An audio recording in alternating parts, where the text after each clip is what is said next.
Her fingers trembled a millimeter from the scarred armor plating over his chest. Princess Xylia had spent 6 months plotting 100 different ways to exile her human husband. Now, as the soft, luminescent spores of Ethelgard Secundus drifted around them, all she wanted was to close the distance.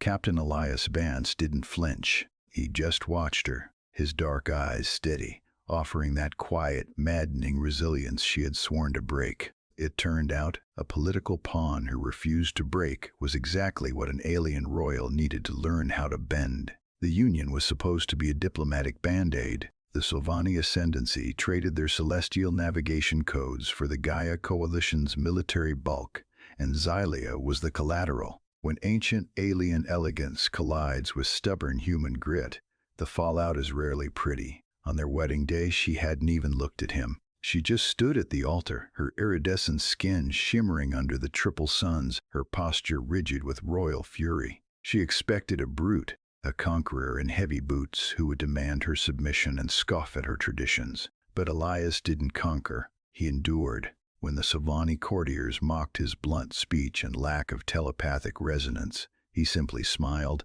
thanked them for their candor, and went about his duties. And he listened, not to the dukes and lords who peacocked around the obsidian spires, but to the lower castes, the gardeners cultivating the bioluminescent flora, the mechanics tuning the atmospheric scrubbers in the lower decks. Xylia watched him from the high balconies. She saw him help a wounded aviary keeper up from the glass-cobbled courtyard, ignoring the dust ruining his dress uniform. He survived her royal fury, but his quiet actions were dismantling the court's hostility. Taking the time to listen to overlooked individuals was building an unexpected network of fierce loyalty around him. It drove Xylia crazy.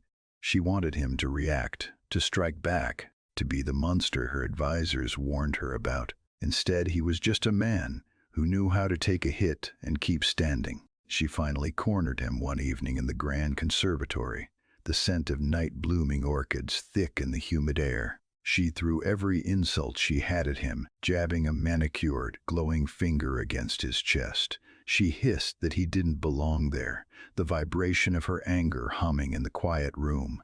Elias had just looked down at her, the soft glow of the floral holograms reflecting in his dark eyes.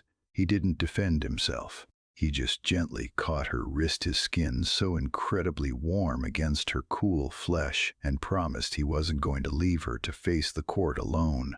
That was the moment the ice finally cracked. The realization that the ability to continually get back up was far more effective than simply striking the hardest blow. Now, standing inches from him in the dimly lit corridor, she let her breath out in a shaky sigh. The alarms were still silent, but the tension in the palace was thick enough to choke on. Duke Valor's whispers of a xenophobic rebellion had grown from distant rumors to a knife at their throats. The universe's most reluctant marriage was about to become its most unbreakable shield. She finally bridged the gap, pressing her palm flat against his chest, anchoring herself to the heavy, steady thud of his human heart. The corridor doors detonated in a shower of molten gold. Heat washed over them, carrying the sharp, bitter scent of ozone and scorched stone. Valor's loyalists flooded the hall, their energy rifles whining as they charged their coils. Elias moved, not with the gliding, telekinetic grace of her people, but with shocking, kinetic violence. He shoved Xylia behind a marble pillar just as a plasma bolt scored the wall where her head had been a second before. She watched him draw his heavy kinetic sidearm. The sheer, deafening crack of human weaponry was unrefined, jarring, but it worked. Valor's elegant, light-based shields shattered under the crude, unstoppable force of the dense metal slugs. It was fascinating to watch. Humanity didn't rely on centuries of arcane theory. They just hit things until they stopped moving. And Xylia didn't just hide. She stepped out from the cover, her hands weaving through the air. Bioluminescent energy whipped from her fingertips, wrapping around the guards' legs and dragging them straight into Elias's line of fire. Combining distinctly different tactical approaches yielded a stronger, more unpredictable, and highly flexible alliance right in front of her eyes. Valor's troops couldn't calculate for it. They were trained to fight Sylvani duels, not this brutal, synchronized dance. Truth is, Valor never stood a chance against them together. The treacherous Duke charged blindly through the smoke, swinging a crystalline blade straight for Zelia's throat. Elias stepped into the path of the strike. He caught the blow on his forearm plating. The metal shrieked. Blood-stark, shockingly bright red spilled down the captain's arm. Zelia's chest tightened so hard she forgot how to breathe. This fragile, reckless alien was taking a lethal hit for her. She didn't hesitate. She drove both palms into Valor's chest, releasing a concussive wave that cracked his armor and sent him flying backward, unconscious on the shattered floor. The remaining rebels dropped their weapons in shock. Elias leaned against the ruined wall, breathing hard, his jaw clenched against the pain. Zelia dropped to her knees beside him. She ignored the ruined silk of her dress, tearing a strip to bind his bleeding arm. His skin was pale, slick with cold sweat, yet he reached up with his good hand to brush a streak of soot from her cheek. He managed a crooked, exhausted smile.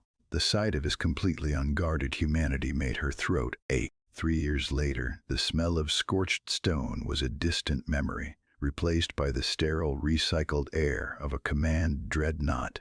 The hum of the massive slip-space engines vibrated through the floor plates of the bridge. Outside the massive viewport, the writhing, terrifying mass of the chitin swarm blotted out the stars, a ravenous tide of mandibles and dark matter consuming everything in its path. But Zelia wasn't afraid. She stood at the tactical holotable, her glowing blue fingers resting lightly against Elias's scarred, calloused hand. Around them, Gaia Coalition dreadnoughts and Sylvani star cruisers flew in perfect, synchronized formation. A united galactic fleet forged from the ashes of a broken rebellion.